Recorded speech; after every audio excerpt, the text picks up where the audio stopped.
Hello friends, welcome to my YouTube channel. और आज मैं आपके लिए लेकर आई हूँ कहानी सवा से गेहूँ, जो कि लिखी है मुंशी प्रेमचंद ने। अगर आपको यह कहानी अच्छी लगती है तो प्लीज़ इसे लाइक और शेयर करना ना भूलें, और ऐसी ही अच्छी अच्छी कहानियाँ देखने और सुनने के लिए मेरे चैनल को सब्सक्राइब करें।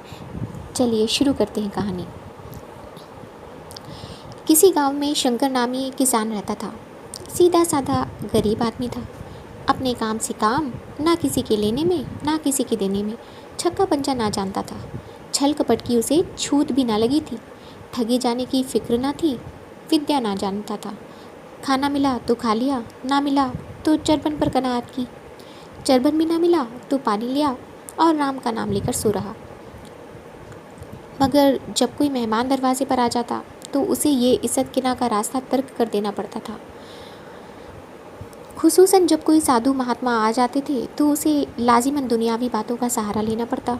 खुद भूखा सो सकता था, मगर साधु को कैसे भूखा सुलाता। भगवान के भगत जो ठहरे। एक रोज़ शाम को एक महात्मा ने आकर उसके दरवाजे पर डेरा जमा दिया। चेहरे पर जलाल था, पीताम्बर गले में, जटा सर पर, पीतल का कमंडल हाथ में, खड़ाऊ पैर में, ऐनक आँखों पर। गर्ज की पूरा भेष उन महात्मा का सा था जो रऊसा के महलों में रियाजत, हवा गाड़ियों पर मंदिरों का तवाफ और योग में कमाल हाल करने के लिए लजीज ग़िज़ाएं खाते हैं। घर में जौ का आटा था, वो उन्हें कैसे खिलाता। ज़माना कदीम में जौ की ख्वाह कुछ अहमियत रही हो, मगर ज़माने हाल में जौ की खुरिश महात्मा लोगों के लिए शकील और देर हजम हुई है। बड़ी फिक्र हुई कि महात्मा जी को क्या खिलाऊं। आखिर तय किया कि कहीं से गेहूं का आटा उधार लाऊं। गांव भर में गेहूं का आटा ना मिला। गांव भर में सब आदमी ही आदमी थे, देवता एक भी ना था। देवताओं को खुरिश कैसे मिलती। खुशकिस्मती से गांव के पुरोहित जी के यहाँ थोड़े से गेहूं मिल गए। उनसे सवा सेर गेहूं उधार लिए और बीवी से कहा कि पीस दे। महात्मा ने खाया, लंबी तान कर सोए और सुबह आशीर्वाद देकर अपना रास्ता लिया। पुरोहित जी साल में 2 बार खलियानी लिया करते थे। शंकर ने दिल में कहा कि सवा के सेर गेहूँ क्या लौटाऊं। पंसेरी के बदले कुछ ज़्यादा खलियानी दे दूंगा, वो भी समझ जाएंगे, मैं भी समझ जाऊंगा। चैत में जब वो पुरोहित जी पहुँचे तो उन्हें 1.5 पंसेरी के करीब गेहूँ दे दिए और अपने को सुबुक दोष समझकर इसका कोई तज़किरा ना किया। पुरोहित जी ने भी फिर कभी न मांगा। सीधे साधे शंकर को क्या मालूम कि ये सवा सेर गेहूँ चुकाने के लिए मुझे दोबारा जन्म लेना पड़ेगा। 7 साल गुजर गए। पुरोहित जी ब्राह्मण से महाजन हुए। शंकर किसान से मजदूर हो गया। उसका छोटा भाई मंगल उससे अलग हो गया। एक साथ रहकर दोनों किसान थे, अगल अलग होकर दोनों मजदूर हो गए थे। शंकर ने बहुत चाहा कि निफाक की आग भड़कने ना पावे, मगर हालत ने उसको मजबूर कर दिया। जिस वक्त अलग चूल्हे जले वो फूट फूट कर रोया। आज से भाई भाई दुश्मन हो जाएंगे। एक रोए तो दूसरा हंसेगा। एक के घर में गमी होगी तो दूसरे के घर गुलगुले पकेंगे। मोहब्बत का रिश्ता, दूध का रिश्ता आज टूटा जाता है। उसने सख्त मेहनत करके खानदानी इज्जत का ये दरख्त लगाया था। उसे अपने खून से सींचा था। उसका जड़ से उखड़ना देखकर उसके दिल के टुकड़े हुए जाते थे। 7 रोज़ तक उसने दाने की सूरत भी ना देखी। दिन भर जेठ की धूप में काम करता और रात में लपेट कर सो रहता।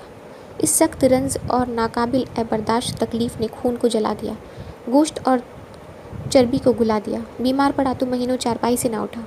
अब गुजर बसर कैसे हो। 5 बीघे के आधे खेत रह गए, 1 बैल रह गया। खेती क्या खाक होती। आखिर यहाँ तक नौबत पहुँची कि खेती सिर्फ नाम भर को रह गई। माश का सारा भार मजदूरी पर आ पड़ा। 7 साल गुजर गए। एक दिन शंकर मजदूरी करके लौटा तो रास्ते में पुरोहित जी ने टोक कर कहा, शंकर कल आके अपने बीज बैंक का हिसाब कर ले। तेरे यहाँ 5.5 मन गेहूँ कब से बाकी पड़े हैं और तू देने का नाम नहीं लेता। क्या हजम करने का इरादा है। शंकर ने ताज्जुब से कहा, मैंने तुमसे कब गेहूँ लिए थे कि 5.5 मन हो गए। तुम भूलते हो मेरे यहाँ ना किसी छटाक बन अनाज है, ना पैसा उधार। पुरोहित, इसी नियत का तू ये फल भोग रहे हो, खाने को नहीं जुड़ता। ये कह पुरोहित जी ने उसका सवा सेर गेहूँ का जिक्र किया जो आज से साल कबल शंकर को दिए थे। शंकर सुनकर साकित रह गया। मैंने कितनी बार इन्हें खलियानी दी, उन्होंने मेरा कौन सा काम किया। जब पोती पत्रा देखने साथ शगुन विचारने द्वार पर आते थे तो कुछ ना कुछ दक्षिणा ले ही जाते थे। इतना स्वार्थ। सवा सेर अनाज को लेकर अंडे की तरह यह भूत खड़ा कर दिया जो मुझे निगल ही जाएगा। इतने दिनों में एक बार भी कह देते तो गेहूँ दे ही देता। क्या इसी नियत से चुप बैठे रहे। बोला, महाराज नाम लेकर तो मैंने इतना अनाज नहीं दिया, मगर कई बार खलियानी में सेर 2-2 सेर दे दिया है। अब आप आज 5.5 मन मांगते हो, मैं कहाँ से दूंगा। पुरोहित, लेखा जो बक्से सो। तुमने जो कुछ दिया होगा खलियानी में दिया होगा, इसका कोई हिसाब नहीं। चाहे एक की जगह 4 पंसेरी दे, तुम्हारे नाम ही में 5.5 मन लिखा हुआ। जिससे चाहे हिसाब लगवा लो। दे तो तुम्हारा नाम काट दूँ, नहीं तो और बढ़ता रहेगा। शंकर, पांडे क्यों एक गरीब को सताते हो? मेरे खाने का ठिकाना नहीं, इतना गेहूँ किसके घर से दूंगा? पुरोहित, जिसके घर से चाहे लाओ, मैं चटाक भर भी ना छोड़ूंगा। यहाँ ना दोगे, भगवान के घर तो दोगे। शंकर काँप उठा। हम पढ़े लिखे लोग होते तो कह देते, अच्छी बात है, ईश्वर के घर ही देंगे। वहाँ की तूल यहाँ से कुछ बड़ी तो ना होगी। कम से कम इसका कोई सबूत हमारे पास नहीं, फिर उसकी क्या फिक्र। मगर शंकर इतना अक्लमंद, इतना चालाक ना था। एक तो कर्ज, वो भी ब्राह्मण का। बही में नाम रहेगा तो सीधे नरक में जाऊंगा। इस ख्याल से ही उसके रोंगटे खड़े हो गए। बोला, महाराज, तुम्हारा जितना होगा यही दूंगा। ईश्वर के यहाँ क्यों दूँ? इस जन्म में तो ठोकर खा ही रहा हूँ, उस जन्म के लिए क्यों काटे मुँह? मगर ये कोई न्याय नहीं है। तुमने राई का पर्वत बना दिया। ब्राह्मण हो के तुम्हें ऐसा नहीं करना चाहिए था। उसी घड़ी तकाजा करके लिया होता तो आज मेरे ऊपर बड़ा बोझ क्यों पड़ता? मैं तो दे दूंगा, लेकिन तुम्हें भगवान के यहाँ जवाब देना पड़ेगा। पुरोहित, वहाँ का डर तुम्हें होगा, मुझे क्यों होने लगा? वहाँ तो सब अपने ही भाई बंधु हैं, ऋषि मुनि सब तो ब्राह्मणी हैं। कुछ बनेगी बिगड़ेगी, संभाल लेंगे। तो कब देते हो? शंकर, मेरे पास धरा तो है नहीं, किसी से मांग जांच कर लाऊंगा तभी दूंगा। पुरोहित, मैं ये ना मानूंगा, 7 साल हो गए, अब एक का भी मुलाहिजा ना करूंगा। गेहूँ नहीं दे सकती तो दस्तावेज लिख दो। शंकर, मुझे तो देना है, चाहे गेहूँ ले लो चाहे दस्तावेज लिखवाओ, किस हिसाब से दाम रखोगे? पुरोहित, जब दे ही रहे हो तो बाजार भाव काटूंगा, पाव भर छुड़ा कर क्यों बुरा बनूं? हिसाब लगाया गया तो गेहूँ की कीमत 60 रुपया बनी। 60 का दस्तावेज लिखा गया। 3 रुपये सैकड़ा सूद। साल भर में ना देने पर सूद की शरह 3.5 रुपये सैकड़ा। 8 आने का स्टैंप, 1 रुपया दस्तावेज की तहरीर शंकर को अलहदा देनी पड़ी। सारे गांव ने पुरोहित जी की मजम्मत की, मगर सामने नहीं। महाजन से सभी को काम पड़ता है, उसके मुंह कौन लगे? शंकर ने साल भर तक सख्त रियाजत की मियाद से कबल उसने रुपया अदा करने का बरत सा कर लिया। दोपहर को पहले भी चूल्हा ना जलता था, सिर्फ चरबन पर बसर होती थी। अब वो भी बंद हुआ। सिर्फ लड़के के लिए रात को रोटियां रखती जाती। 1 पैसे की तंबाकू रोज़ पी जाता था, यही एक लत थी जिसे वो कभी छोड़ ना सका। अब वो भी इस कठिन बरत के भेंट हो गई। उसने चिलम पटक दी, हुक्का तोड़ दिया और तंबाकू की हांडी चूर चूर कर डाली। कपड़े पहले भी तर्क की इंतहा हद तक पहुँच चुके थे, अब वो बारीक तरीन कुदरती कपड़ों से मुंसलिक हो गए। माग की हड्डियों तक में सरायत कर जाने वाली सर्दी को उसने आग के सहारे काट लिया। इस अटल इरादे का नतीजा उम्मीद से बढ़कर निकला। साल के आखिर तक उसके पास 60 रुपया जमा हो गए। उसने समझा कि पंडित जी को इतने रुपए दे दूंगा और कहूँगा, महाराज बाकी रुपए भी जल्दी आपके सामने हाजिर कर दूंगा। 15 की तो बात है, क्या पंडित जी इतना भी ना मानेंगे? उसने रुपए लिए और ले जाकर पंडित जी के कदमों पर रख दिए। पंडित जी ने मुतअब्बिर होकर कहा, किसी से उधार लिया क्या? शंकर, नहीं महाराज, आपकी असीस से आपकी मजूरी अच्छी मिली।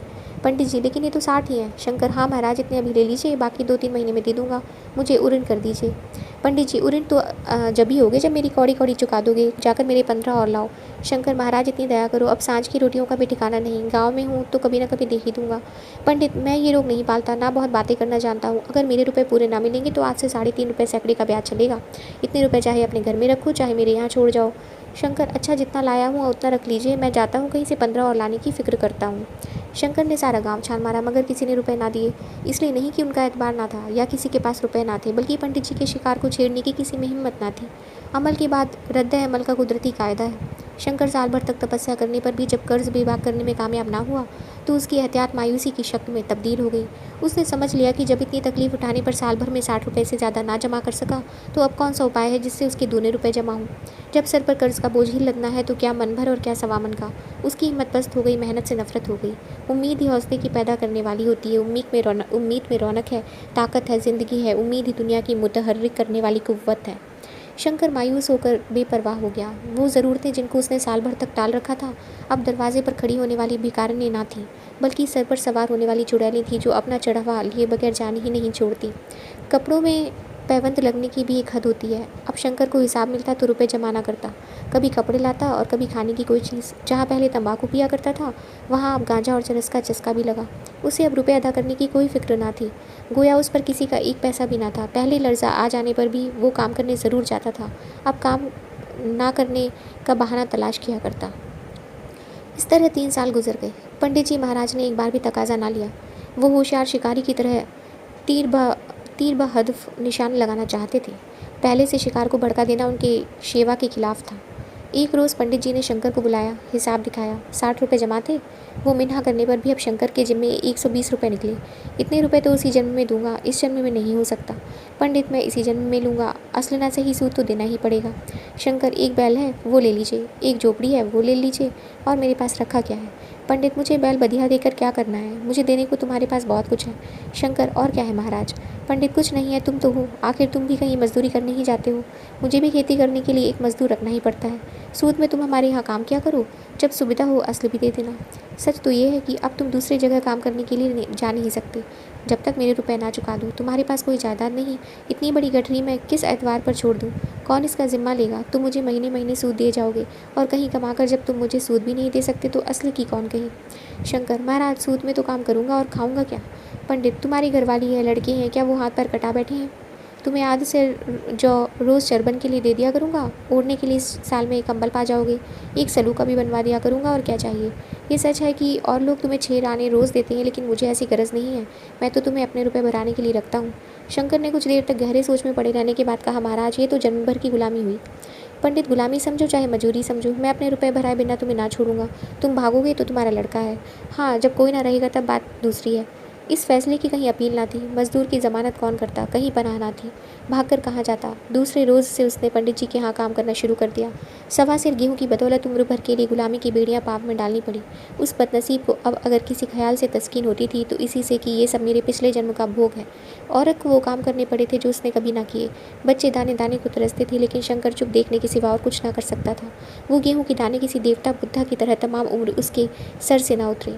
शंकर ने पंडित जी के यहाँ 20 बरस तक गुलामी करने के बाद इस कमकदे से रहलत ली। 120 अभी तक उसके सर पर सवार थे। पंडित जी ने उस गरीब को ईश्वर के दरबार में तकलीफ देना मुनासिब ना समझा। बस उन्होंने उसके जवान बेटे की गर्दन पकड़ी। आज तक वो पंडित जी के यहाँ काम करता है। उसका उद्धार कब अदा होगा भी या नहीं, ईश्वर ही जाने। तो दोस्तों, ये थी कहानी, और अगर आपको कहानी अच्छी लगी तो प्लीज़ इसे लाइक और शेयर करें और मेरे चैनल को सब्सक्राइब करें।